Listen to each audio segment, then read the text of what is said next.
بسم اللہ الرحمن الرحیم۔ السلام علیکم ورحمۃ اللہ وبرکاتہ۔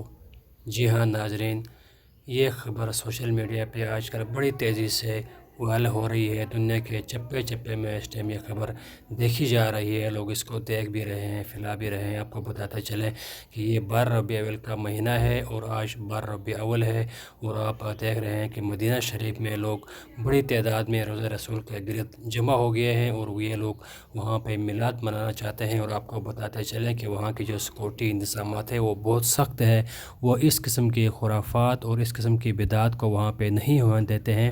آپ کو بتاتے چلیں کہ یہ بدعات و یہ خرافات صرف برصغیر پاک و ہند میں ہی ہے، اور عرب ممالک میں یہ چیزیں نہیں ہیں۔ آپ سکرین پہ دیکھ رہے ہیں کہ لوگ بڑی تعداد میں روزہ رسول کے باہر جمع ہو گئے ہیں اور ادب سے کھڑے ہو کے صلاۃ و سلام پڑھنا چاہتے ہیں، لیکن جب سیکورٹی حکام کو اس چیز کی خبر ہوئی کہ یہ لوگ یہاں پہ میلاد منانا چاہ رہے ہیں اور یہاں پہ فساد پھیلانا چاہ رہے ہیں، تو سیکورٹی حکام نے بڑی پھرتی سے ان کو وہاں سے منتشر کیا، اور وہاں پہ جو انہوں نے وہ حفاظتی اقتدامات کے تحت وہاں پہ جو باڑ لگائی ہے اس کو انہوں نے مزید بھی زیادہ کر دیا۔ آپ دیکھ رہے ہیں اس ٹائم وہاں پہ جگہ بالکل خالی ہو گئی ہے، لوگوں کو منتشر کیا گیا ہے، لوگ اس ٹائم وہاں پہ بالکل کھڑے نہیں ہیں، اور وہاں کی جو سیکورٹی حکام ہے وہ اس طرح کے خرافات نہیں ہونے دیتے ہیں۔ آپ کو بتاتے چلیں کہ مدینہ شریف سے آئی ہوئی یہ خبر اس ٹائم بڑی تیزی سے پوری دنیا میں وائرل ہو رہی ہے۔ جب لوگوں نے وہاں پہ اکٹھے ہو کے میلاد منانے کی کوشش کی اور وہاں پہ انہوں نے صلاۃ و سلام پڑھنے کی کوشش کی، تو سیکورٹی حکام نے بڑی تیزی سے ان کو منتشر کیا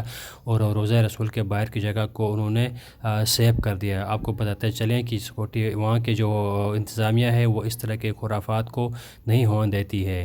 وہاں پہ اس طرح کی چیزیں نہیں ہیں، یہ تو صرف ہمارے برصغیر پاک و ہند میں ہے یہ چیزیں ہوتی ہیں، اور وہاں پہ آپ دیکھ رہے ہیں اس ٹائم بالکل باہر روزہ رسول کے باہر بالکل امن و امان ہے، وہاں پہ لوگ بالکل کھڑے نہیں ہوئے ہیں۔ سیکورٹی حکام نے ان کو بڑی تیزی سے منتشر کیا اور وہاں کے حالات کو اپنے قابو پہ کرنے کی کوشش کی۔ اللہ رب العزت مجھے اور آپ کو نبی صلی اللہ علیہ وسلم کے دیے ہوئے تعلیمات کے اوپر عمل کرنے کی توفیق دے دے۔ السلام علیکم ورحمۃ اللہ وبرکاتہ۔